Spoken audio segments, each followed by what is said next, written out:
দর্শক চলে আসলাম এইমাত্র পাওয়া আজকের খুবই গুরুত্বপূর্ণ ঘূর্ণিঝড় নিম্নচাপ মেঘ বৃষ্টি শিলাবৃষ্টি কালবৈশাখী ঝড় এবং আবহাওয়ার খবর নিয়ে দর্শক আজকে ভিডিওতে জানিয়ে দেবো আজ 24 ঘন্টায় কেমন থাকার সম্ভাবনা রয়েছে বাংলাদেশে 8টি বিভাগের 64 জেলা আবহাওয়া পরিস্থিতি এবং আরও জানিয়ে দেবো পশ্চিমবঙ্গে কোথাও কোনো বৃষ্টিপাতের সম্ভাবনা আছে কি না এবং আপনার জেলা ঝুঁকিতে আছে কিনা এটা জানতে হলে অবশ্যই ভিডিওটি শেষ পর্যন্ত দেখবেন।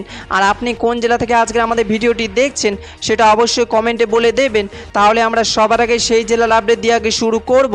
গত ভিডিওতে যারা কমেন্ট করেছিল সেই সব জেলার আপডেট দিয়ে আজকে শুরু করছি এবং আপনি যদি আজকের ভিডিওতে আপনার জেলার নাম কমেন্ট করেন তাহলে পরবর্তী ভিডিও আপনার জেলার আপডেট দিয়ে আগে শুরু করব। তো চলুন এবার জেনে নিই এক নজরে বঙ্গোপসাগরে একটি ভয়ঙ্কর ঘূর্ণিঝড় তৈরি হচ্ছে, যার ফলে বাংলাদেশ ও পশ্চিমবঙ্গে বেশ কিছু জায়গায় ক্ষয়ক্ষতি হতে পারে।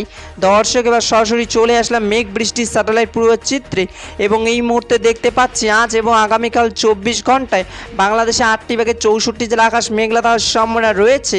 বাংলাদেশের রাজশাহী, চাঁপাইনবাবগঞ্জ, নওগাঁ, নাটোর, পাবনা, সিরাজগঞ্জ, বগুড়া, জয়পুরহাট, রংপুর, দিনাজপুর, ঠাকুরগাঁও, পঞ্চগড়, নীলফামারী, লালমনিরহাট, কুড়িগ্রাম বৃষ্টি পড়ার সম্ভাবনা রয়েছে এবং পশ্চিমবঙ্গে কলকাতা, হাওড়া, হুগলি, উত্তর 24 পরগনা, দক্ষিণ 24 পরগনা, মালদা, উত্তর দিনাজপুর, দক্ষিণ দিনাজপুর, মুর্শিদাবাদ, নদিয়া, পূর্ব মেদিনীপুর, পশ্চিম মেদিনীপুর, কোচবিহার, জলপাইগুড়ি, আলিপুরদুয়ার বৃষ্টি পড়ার সম্ভাবনা রয়েছে।